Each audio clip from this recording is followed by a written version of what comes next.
At Christmas, her mother called me a failure and belittled my job. When I defended myself, my fiancé snapped, "Be respectful to my mother or get out." I nodded and left. 3 days later, she returned to our empty apartment, and all the gifts I'd bought her were gone. She called me screaming. All right, Reddit. My future mother-in-law spent Christmas dinner explaining why I'm a failure.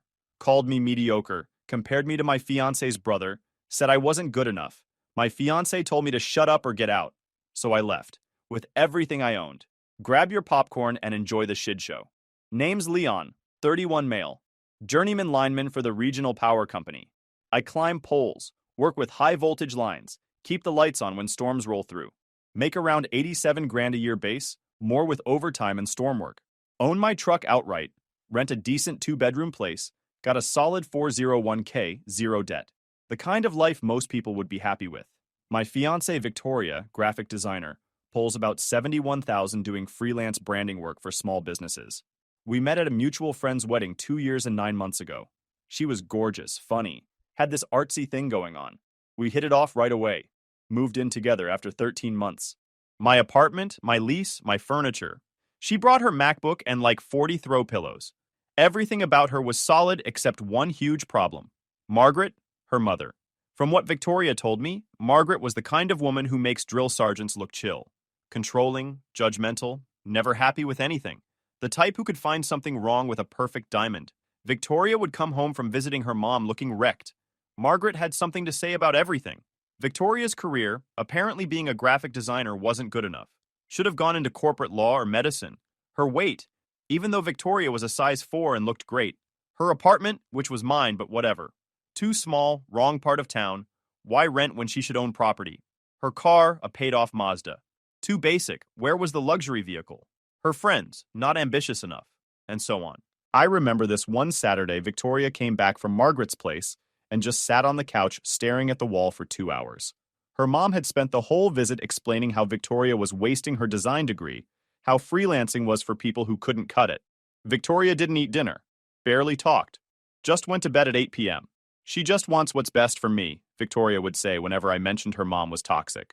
She doesn't know how else to show love. I've gotten used to it, except she hadn't gotten used to it. Every phone call with Margaret left Victoria second-guessing herself for days, asking me if I thought she was letting down her family. No, I'd tell her. You're talented. You like what you do. You're making good money.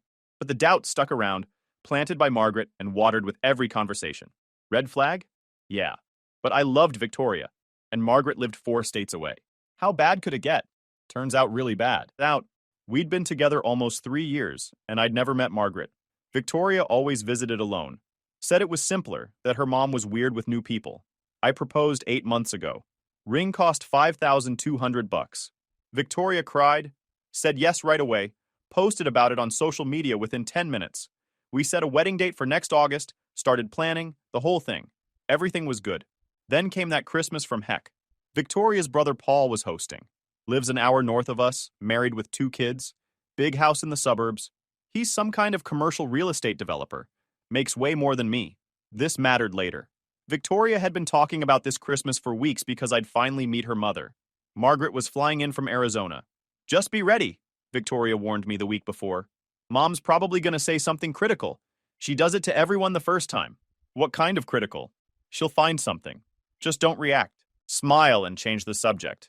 That's what Kristen does. Paul's wife. She's been dealing with Mom for 8 years. Great.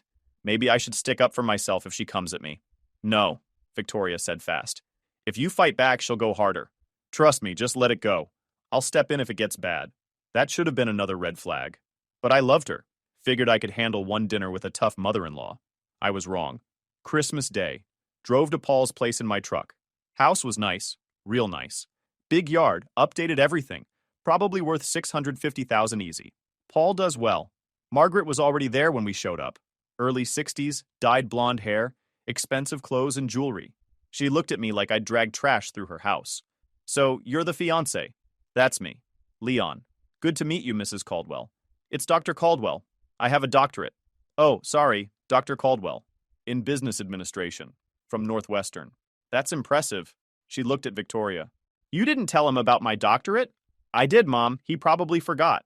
I definitely didn't forget, because Victoria had never mentioned it. But sure, let's play along. Dinner started out okay. Paul and his wife Kristen were friendly. Their kids were cute, behaved well, food was good, standard Christmas spread. Everything seemed fine. Then dessert happened. Margaret had been grilling everyone about their careers throughout dinner. Paul talked about some big commercial development deal he'd just closed. Kristen talked about her boutique marketing agency's best year ever. Then Margaret set down her glass and turned to me like a lawyer about to destroy someone on the stand. "And what exactly do you do?" Margaret asked. She knew what I did. Victoria had told her, but she wanted to hear me say it. "I'm a lineman for the power company." She wrinkled her nose. "A lineman." "Yes, ma'am. I work on high-voltage transmission lines, install and repair electrical infrastructure." "So you climb poles?" "Among other things, yeah." "How much does that pay?" Victoria jumped in. "Mom, that's personal. I'm just trying to understand what kind of life my daughter will have. Fair question for a mother." I should have kept my mouth shut. Victoria shot me a look that said, "Don't answer." But Margaret was staring at me, waiting, and everyone had gone quiet.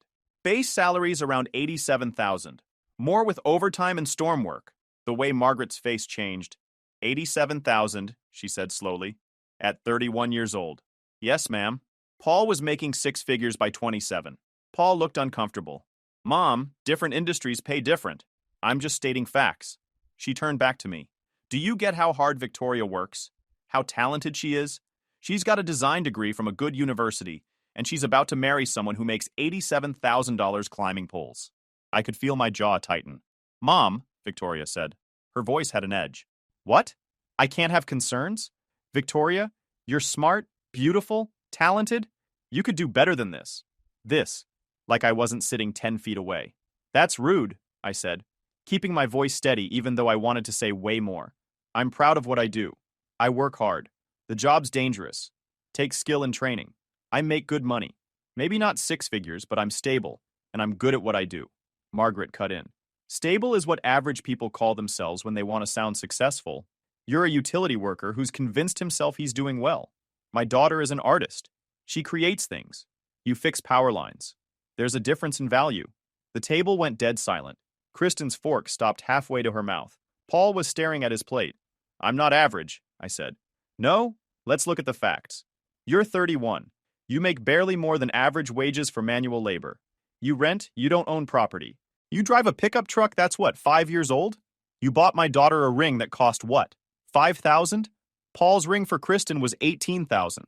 "Mom," Victoria said louder, "I'm being honest. This man isn't on your level. He fixes power lines while you create brand identities for actual businesses. He's settling for an ordinary blue-collar life and wants to drag you into it. You should be with someone who matches your ambition, someone who—" "Dr. Caldwell," I cut in. Voice still calm, but I was done. "I get that you want the best for Victoria, but I love your daughter. I work hard at a job that keeps the lights on.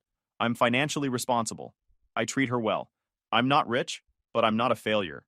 And honestly, insulting me at Christmas dinner because I don't make what you think is right is extremely rude." Her face went red. Then she turned to Victoria. "Are you going to let him talk to me that way?" I looked at Victoria, my fiancée, the woman I'd loved for almost 3 years, the woman I'd planned to marry, and I watched her make a choice. "Don't talk back to my mother. Not in her house. Either apologize or leave." I paused. "Excuse me? She's the one who's being disrespectful here." "Don't you dare call her disrespectful. I said apologize now and leave." The table was silent again. Paul was staring at Victoria like he couldn't believe it.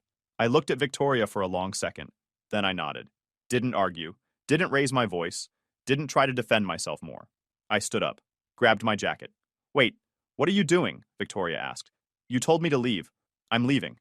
I didn't mean actually leave. I meant stop being disrespectful. I wasn't disrespectful. I defended myself. But you've made your choice. Enjoy the rest of dinner. I walked out, drove home. Victoria called 8 times on the drive. I didn't answer. She texted like 15 messages. "You're overreacting. Come back. We need to talk." Mom was just being protective. "Answer your phone." I didn't respond to any of it. Got home around 9:30, sat in my apartment. Our apartment. Except it wasn't our apartment. It was mine. My name on the lease. Around midnight, she texted again. "I'm staying at Paul's through the weekend. We'll talk when I get back Sunday evening." Sunday evening. 3 days away. That gave me time. That's when I decided. I wasn't going to be there when she got back. I sat there until 2 in the morning, making sure this wasn't just me being angry. Victoria picked her mother over me. Not just picked, but told me to leave or apologize when her mother attacked me. That wasn't a mistake. That was showing me exactly what marriage would look like. Every fight with Margaret, I'd be expected to shut up and take it. Every insult, every dig, every condescending comment, just smile and take it. I thought about the wedding. Margaret would have opinions about everything.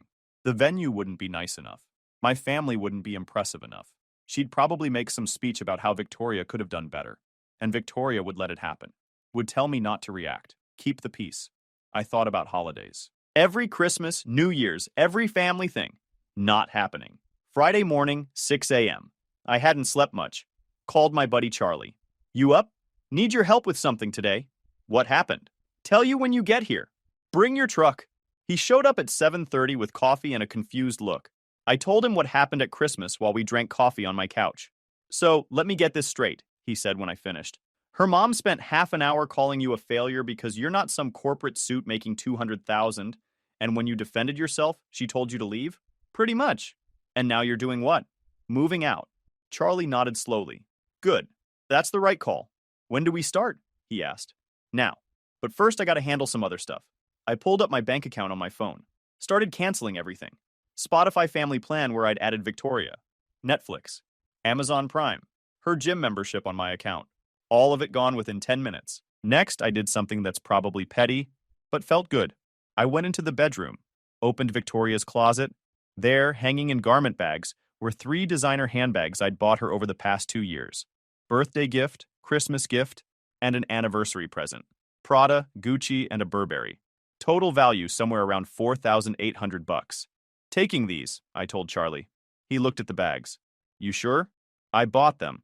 I'm selling them and getting my money back. That's fair. He nodded. Can't argue with that. Then I opened her jewelry box. Found the engagement ring sitting there. She'd taken it off before Christmas, apparently. Probably too embarrassed for her mother to see it. I pocketed it. Definitely taking this back, I said. Engagement's off. That's $5,200 I'm not leaving behind. Charlie grinned. Now we're talking. What else? I walked through the apartment taking stock. Started noticing things. The nice espresso machine, I'd bought that. The standing desk in the second bedroom she used as an office, I'd bought that. The expensive chair, the 55-inch TV, the sound bar, the good cookware, all me. All of it's coming with me, I said. What'd she get? Her MacBook, her clothes, her 40,000 throw pillows, and a lesson about picking the wrong person to side with. Charlie laughed. Cold-blooded. I love it. We spent Friday apartment hunting, found a 1-bedroom place about 20 minutes away. Smaller but newer. Hardwood floors, updated kitchen, washer and dryer in the unit. $975 a month versus the $1,425 I was paying. I put down first month and security deposit right there. $1,950 total. Signed the lease. Move-in date Monday. Then we hit up U-Haul, got boxes, and spent the rest of Friday packing. We worked until midnight. Boxes everywhere. Labeled bedroom, kitchen, living room, bathroom. Saturday morning, 7 a.m., Charlie showed up again with more coffee and his girlfriend Lana. Lana heard what happened, Charlie said. She wanted to help. She looked around at all the boxes and nodded. Good for you, she said. Never stay with someone who won't have your back. By Saturday evening, the apartment looked gutted. Victoria's mattress on the floor in the bedroom, her stuff scattered around, but all my furniture gone. All my kitchen stuff gone. TV gone. Desk gone. Couch gone. Then when I was doing a final walk through, when I heard Charlie laughing from the bathroom, walked in to find him drawing a huge D on the mirror with one of Victoria's expensive lipsticks. Tom Ford. Moral support, he said, stepping back to admire his work. I stood in the empty living room. Almost 3 years of a relationship packed into boxes, and a giant D drawn on the bathroom mirror in lipstick. I actually laughed. Charlie ordered pizza.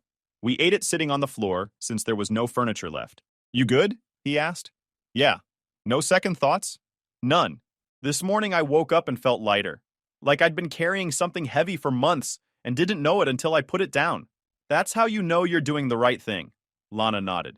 Trust your gut. It knows more than you think. Sunday morning. Movers I'd hired showed up at 8. 2 guys, efficient and professional. They looked at all the boxes and got to work right away. One of them nodded at Victoria's mattress sitting alone on the bedroom floor. Breakup? That obvious? We do 3 of these a week. Always looks the same. You're taking your stuff, leaving hers. Clean break. Cleanest I could make it. While they were loading, I did one last walk through. Made sure I had everything that mattered. Then I grabbed the designer bags from the closet, the ring from my pocket where I'd been keeping it, and her favorite cashmere scarf I'd bought her in Aspen. That scarf cost $380, coming with me to sell. Before leaving, I left a note on the kitchen counter. I moved out. Everything that's mine is gone. Everything that's yours is still here. The lease is in my name, so I'm breaking it. You have until the end of December to move out. That's 4 weeks. I'm selling the ring too. I'm done. The movers had everything loaded by 10:30. I followed them to my new place. 20 minutes of driving between my old life and my new one. They unloaded fast. Spent the afternoon unpacking the important stuff. Bed, TV, coffee maker. Made the place livable. Sunday evening, right on schedule, Victoria came back to the apartment. I know because my phone started blowing up around 6:30. Call after call after call. Then texting. What the heck, Leon? Where are you? Where is everything? Did you actually move out? Are you kidding me right now? Call me. We need to talk about this. You can't just leave. 10 minutes later. Is that a D drawn on my bathroom mirror? In my Tom Ford lipstick? Are you kidding me right now? That was $65. You're such a jerk. Charlie's masterpiece had been discovered. Then more texts flooded in. You took my ring? You took the bags? Those were mine. I'm calling the police. Good luck with that, I thought. Cops don't care about breakups where someone takes back what they paid for. My Netflix isn't working. My Spotify. I responded once. You told me to leave. I left. We're done. Don't contact me again. She called 29 more times that day. I turned airplane mode on. Monday morning, she showed up at the power company yard around 8. I was gearing up for a job, loading my truck with equipment. Security called me over. There's a woman at the gate asking for you. Says she's your fiancée. Tell her I'm not available. I did. She's not leaving. I walked over to the gate. Saw her standing there. She looked rough. Leon, finally. They wouldn't let me in. I know. I told them not to. We need to talk. No, we don't. Yes, we do. You can't just move out like that. Take everything. You told me to leave. I left. That was the discussion. I didn't mean actually leave. I meant stop being rude to my mother. Same thing to me. You let your mother disrespect me. That tells me everything I need to know about what marriage would look like. We're done. This is crazy. You're throwing away 3 years over one comment. Not one comment. And you told me to apologize or leave. I picked leave. Now I'm picking stay gone. Her face twisted. I was in a tough spot. She's my mother. And I was your fiancé. Past tense. You made your choice. Go home, Victoria. You have until December 31st. Where's my ring? Selling it. Along with those designer bags. I'm getting my money back. You can't be serious. Those are mine. Engagement ring goes back when the engagement ends. The bags, I paid for them. You are such a jerk, she yelled. Actions have consequences. I walked back into the yard. Left her standing at the gate. My supervisor, Jerry, walked over. Everything okay? Yeah. Just an ex who can't accept it's over. She seems pretty upset. She'll get over it. Jerry nodded. For what it's worth, I heard her yelling. Something about her mother. My ex-wife's mother was a nightmare too. You probably dodged a bullet there. That's what I'm thinking. I blocked her number that night. Then she tried calling from different numbers. I blocked them all. She tried messaging me on social media. Already blocked. She tried having Paul call me. I blocked him after the 3rd try. Then Charlie called Wednesday night. You need to see this. See what? Check Victoria's social media. She's losing it. I checked her Instagram. She'd posted this long dramatic thing about how sometimes the people you love most show you who they really are when times get tough. How she'd learned that character shows itself under pressure. The comments were full of her friends supporting her. So sorry you're going through this. You deserve better. He sounds controlling. Charlie texted me. You seeing this? Yeah. She's telling people I left her over nothing. Want me to set the record straight? Nah. People who know me know the truth. Everyone else doesn't matter. Fair enough. Thursday afternoon, I took the designer bags and the ring to a luxury consignment shop. The woman behind the counter looked at everything carefully. These are real, she said, checking the Prada with a jeweler's loupe. Good condition. No wear on the hardware. I can give you $3,800 for the bags. Works for me. The ring, she paused. We don't usually do engagement rings, but this is a nice stone. Clarity's good. I can do $3,400. Deal. She wrote up the paperwork, handed me the check. Hope your next one works out better. Thanks, I said. Walked out with a check for $7,200. Deposited it right away.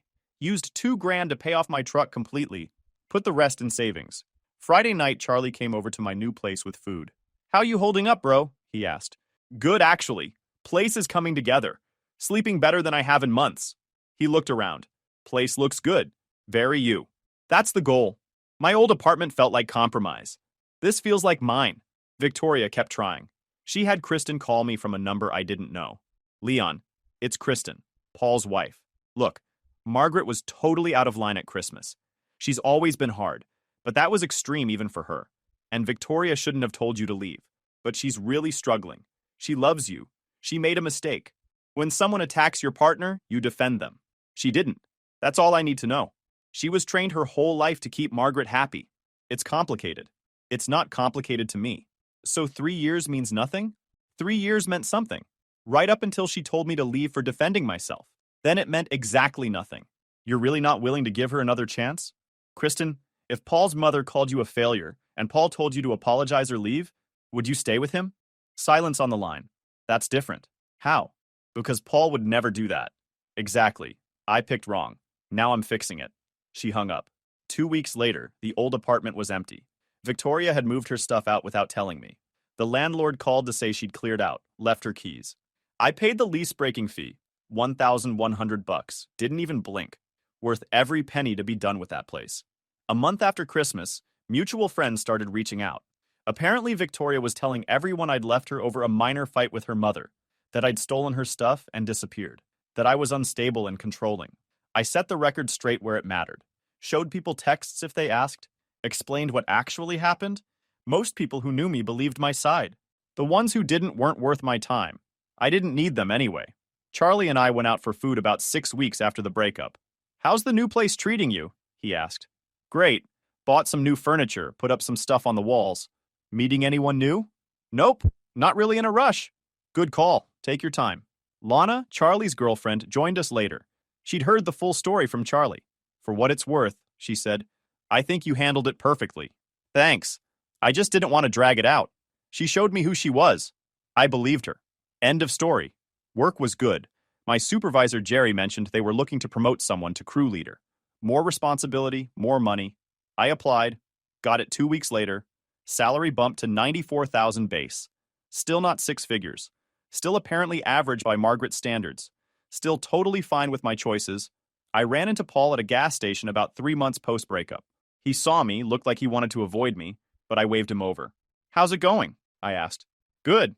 Can't complain." "You?" "Good. New place is working out. Got promoted at work. Life's solid." Awkward silence. "Look, for what it's worth, I'm sorry about Christmas. Mom crossed the line. I appreciate that. Victoria's still pretty messed up about everything. That sucks. She asks about you sometimes. Thinks maybe you guys could talk. We can't. What happened at Christmas wasn't about your mom. It was about Victoria picking to defend someone who attacked me." Paul nodded slowly. Kristen said the same thing. Said if I'd done what Victoria did, she'd have left me too. Smart woman. Yeah. He paused. Victoria's working on stuff. Seeing someone about it. Setting boundaries with mom. Good for her.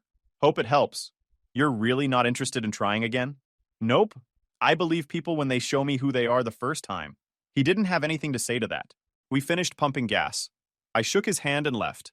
4 months after Christmas, I'm settled. New apartment is exactly how I want it. Work's going great. The promotion came with more responsibility and better pay. Leading a crew now, training newer guys, planning jobs. Making 94,000 base, more with overtime. I started seeing someone 2 months ago. Nina. I met her at a coffee shop. She's a veterinary technician. We started talking, swapped numbers, went on a date. We've been taking it slow, but it feels right. Natural. Like we actually fit instead of forcing it. Charlie and Lana came over for dinner one night, maybe a month after I started seeing Nina. Lana brought Nina, and they hit it off right away. Charlie pulled me aside while the girls were in the kitchen. "You look different," he said. "Different how?" "Lighter. Like you're not carrying something heavy anymore." "Probably because I'm not." "Nina's good for you." "Yeah, she is." Victoria tried reaching out through mutual friends a few times, but I never engaged. Life was good. My crew respected me. We'd been handling some major storm damage repairs. Long hours, but satisfying work. The kind of job where you see results right away. Power goes out, we fix it, lights come back on. Simple. Had Christmas at Nina's parents' place, exactly 1 year after the Margaret disaster. I was nervous at first, kept waiting for the interrogation that never came. Nina's dad asked what I did while we were watching football. Lineman for the power company? He said, "That's good work. Someone's got to keep the lights on." That was it. No questions about salary, career path, future plans, just casual conversation. During dinner, Nina's mom asked how we met. We told the coffee shop story. She smiled and said, "That's sweet. You two seem good together." Her younger brother asked what kind of truck I drove. F-150. He said, "Nice. Those are solid trucks." No judgment, no comparison, no interrogation about my worth as a person based on my income and vehicle. After dinner, Nina's mom pulled me aside in the kitchen. "Nina seems really happy," she said. "That's all we care about. You treating her well?" "I try to." "Then you're doing great." She patted my arm and went back to the living room. The difference from last Christmas was huge. I told Nina about it on the drive home. "Your parents are good people," I said. "They are. They just want me to be happy." January rolled around. New Year, same solid life. Nina and I celebrated New Year's Eve at my apartment. Pizza and watching the ball drop on TV. It was perfect. "You know what's nice?" she said around 11 p.m. "What?" "This. Just existing together without drama. Just us. That's all I wanted. Turns out it wasn't complicated. I just had to find the right person. Or the right person found you." She kissed me. Happy almost New Year. Work stayed busy through January. Storm season kept us running. Then she showed up. First time I'd seen her in months. I was working a late shift one Thursday, got home around 10 p.m. Tired, ready for a shower and bed.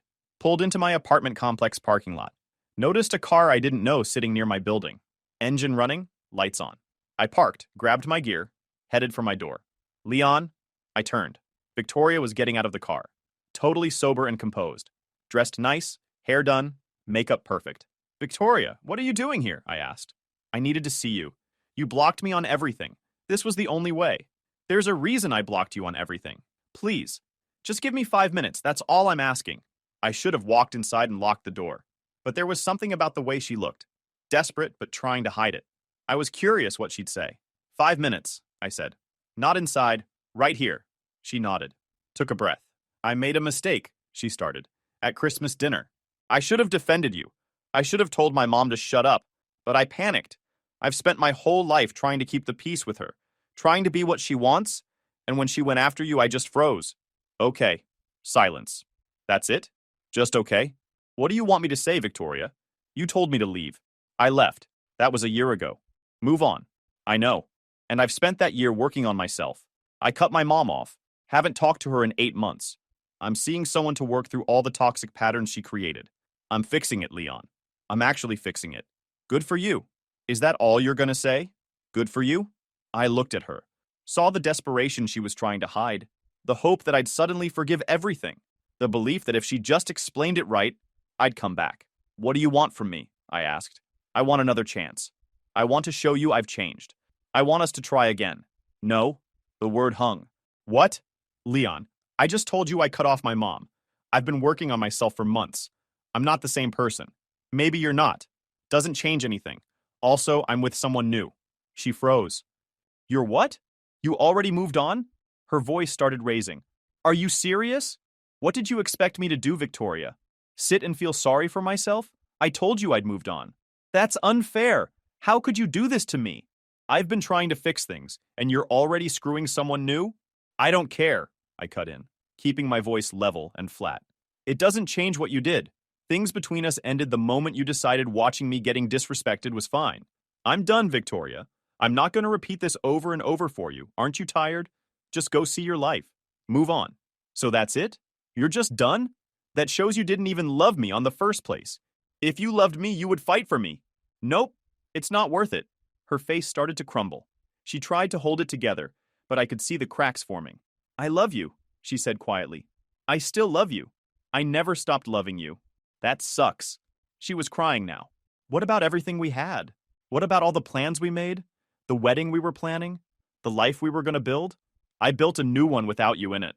"With her?" She said it bitterly. "A new girl who doesn't know you like I do. Do you think this will last? She's just using you. No one will love you like I did." "Yeah, with her." She was sobbing now, full on crying in my parking lot. "I can't believe you're this cold." she said between sobs. This isn't you. This isn't the man I loved. No, this is exactly me. You just never had to see this side because I never had to walk away from you before. She dropped to her knees. Right there in the parking lot, didn't even try to make it look graceful. Just collapsed onto the pavement like her legs gave out. Please, Leon. Please. I'll do anything. I'll prove it to you. Just give me a chance. One chance. That's all I'm asking. I looked down at her. This woman I'd once planned to marry, on her knees in a parking lot, begging me to take her back. Stand up, Victoria. Not until you say you'll think about it. I'm not thinking about it. Stand up. Leon, please, I love you. I love you so much. I made one mistake, and you're throwing away 3 years. That's not fair. You threw away 3 years when you told me to leave. I just took you seriously. She was sobbing so hard she could barely breathe. Makeup running down her face. Snot and tears mixing together. She looked destroyed.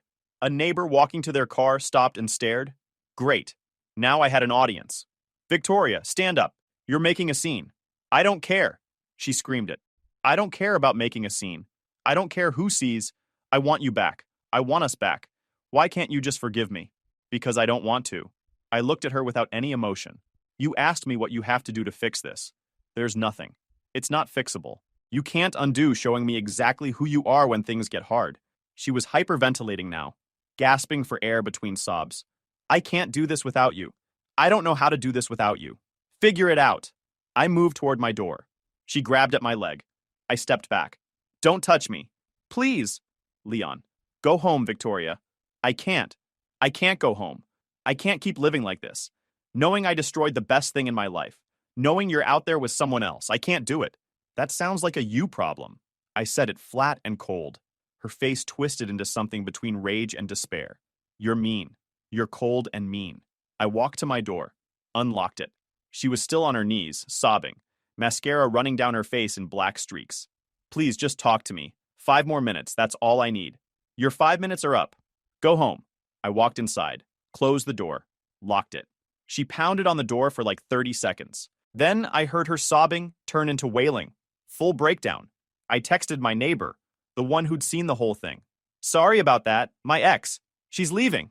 He texted back. No worries, man. Want me to call someone? She'll leave on her own eventually. But thanks. 10 minutes later, I heard her car start. Looked out the window and watched her drive away. She was still crying so hard. My phone stayed silent. No texts from unknown numbers. No calls from blocked contacts. Nothing. Just silence. I took a shower, made some food, sat on my couch. Nina texted around midnight. You awake? Yeah, what's up? Just wanted to say goodnight, and that I'm glad I met you. Same. Good night. Life's good now. I'm still making what Margaret would call average money. Still working my apparently beneath her daughter job. Still driving my not good enough truck. Still renting my unimpressive apartment. But I'm happy. I'm with someone who thinks I'm enough. I'm not managing toxic family dynamics. I'm not wondering when the next crisis is coming. I'm just living my life the way I want to live it. Some people show you who they are when things get hard. The smart ones pay attention the first time. Guys, we are so close to hit 100,000 subscribers on this channel. If you are not subscribed to the channel, please consider subscribing. It really helps hit that 100,000 mark. Thanks for making this dream come true.